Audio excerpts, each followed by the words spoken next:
Hi everyone. In this video, we're going to describe the proximal convoluted tubule. In particular, we'll take a look at the cell structures that are present at the proximal convoluted tubule, including the different types of membrane transporters.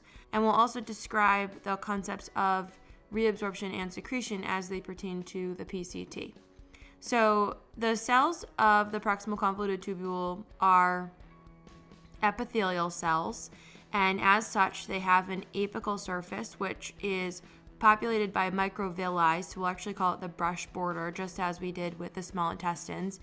And then, of course, we have our basolateral surface, and the shape of these cells is simple cuboidal epithelium. So one single layer of cells, which is important because we want to have diffusion across both surfaces to move things between the lumen of the PCT and the peritubular capillary, and cuboidal as a sort of a cube shape. Of course, as with all epithelium, the basolateral surface is connected to a basement membrane, and then there is some extracellular space beyond the basement membrane, and then we have our peritubular capillary. So now that we're oriented to the picture, let's just think about the stuff that's going to be present in the lumen. So we're coming from Bowman's capsule, which means that we have filtrate, which is everything that filtered out of the glomerulus and then sort of landed in the Bowman's funnel. And so now as it transfers into the PCT, we're going to rename it tubular fluid. And one thing that I want to describe briefly is the osmolarity of this fluid. So conveniently, we haven't had to talk too much about osmolarity, but at this point, it's very important that we address the concept because we're going to compare the osmolarity in the different segments of the tubule. So osmolarity is described as the number of solutes dissolved in water. And in the plasma of the human body, we consider the osmolarity based upon the concentration of sodium chloride as well as glucose and urea. And it's mostly contributed by the sodium chloride, but minimally by the glucose and urea as well.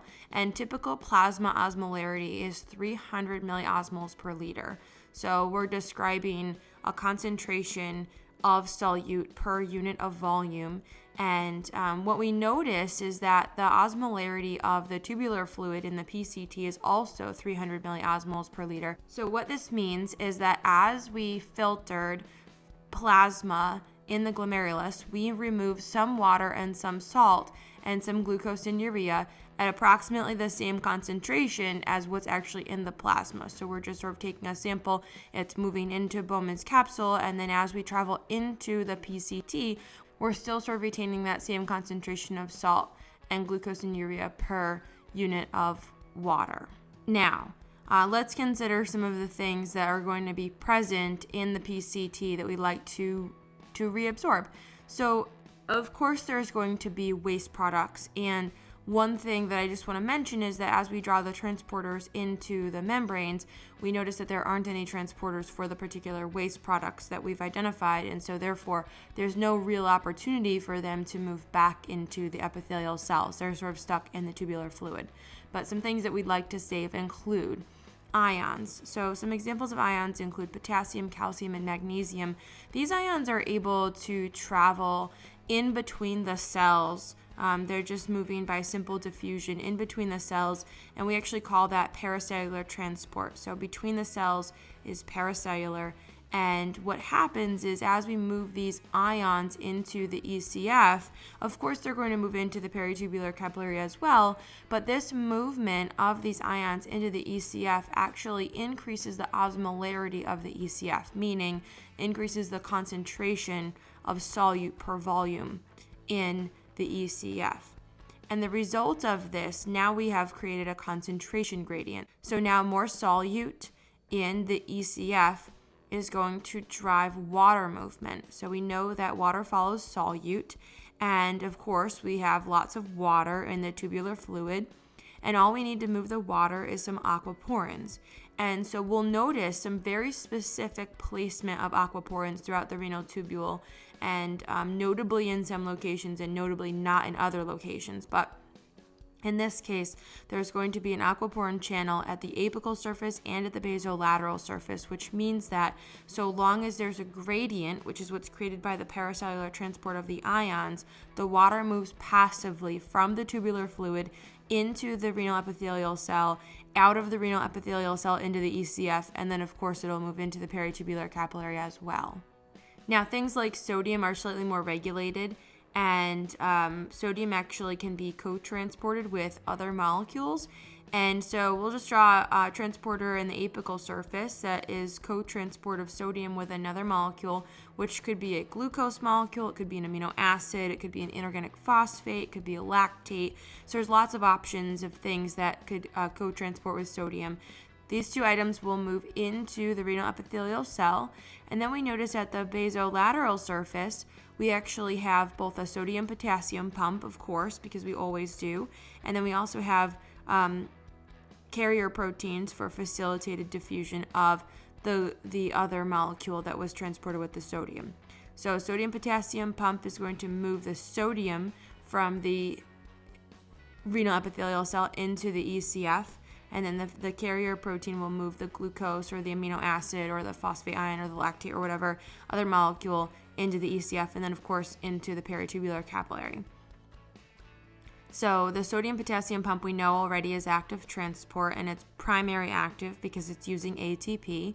And that primary active transport, which is sort of maintaining this sodium gradient, as sodium is continuously moved out of the cell, there's a gradient for sodium in the cell, so we can actually move the sodium co-transported with the other molecule by secondary active transport. And then, of course, as we accumulate the glucose or the other molecule in the cell, we now are also creating a gradient, so it's easy for those molecules to move out of the cell into the ECF through the basolateral surface by facilitated diffusion, which is going to be completely passive. And one other type of transport mechanism I'd like to mention is actually related to secretion of hydrogen ions. So we're going to see this ability to regulate acid-base balance in the plasma by choosing when to secrete hydrogen ions and bicarb ions into the tubular fluid and or to reabsorb one or the other as needed. So of course, this process is not nearly as fast as the carbonic acid bicarbonate buffer system in plasma and the ability to provide respiratory compensation for something like acidosis, but it still occurs, and so it's something that we just want to be able to mention. So we actually have the ability to convert CO2 to hydrogen ions and bicarb ions within the renal epithelial cells, and the hydrogen ions can be exchanged for sodium ions, so it's a positive charge for a positive charge at the apical surface of the renal epithelial cells. And so if we actually purposefully are secreting these hydrogen ions into the tubular fluid, we want to make sure that they're not able to move back into the renal epithelial cells. So we can actually produce, in the renal epithelial cells, we can produce ammonia, and that's going to be NH3. And NH3, as it moves into the tubular fluid space, it actually can swarm the H+, actually just sort of steals that H+ and binds it. And as a result, we're sort of trapping the H+ in the lumen of the renal tubule. So because we're binding this ion, we're preventing it from moving back into the epithelial cells. So we're actually able to regulate the pH. Okay, so I don't want to imply that these are all of the transporters that are present in the proximal convoluted tubule. I just selected a couple of important ones so that we could sort of understand the basic types of events that occur. We've displayed both examples of reabsorption and secretion, remembering that reabsorption is movement of stuff from the tubular fluid into the peritubular capillary by way of these segments of transport: apical surface of the renal epithelial cell, basolateral, ECF, and then peritubular capillary. We've also displayed examples of secretion. Of almost 70% of all of the stuff that's filtered at Bowman's capsule is reabsorbed in the proximal convoluted tubule. So that includes obviously water and lots of ions, as well as things like amino acids and glucose and other small organic molecules.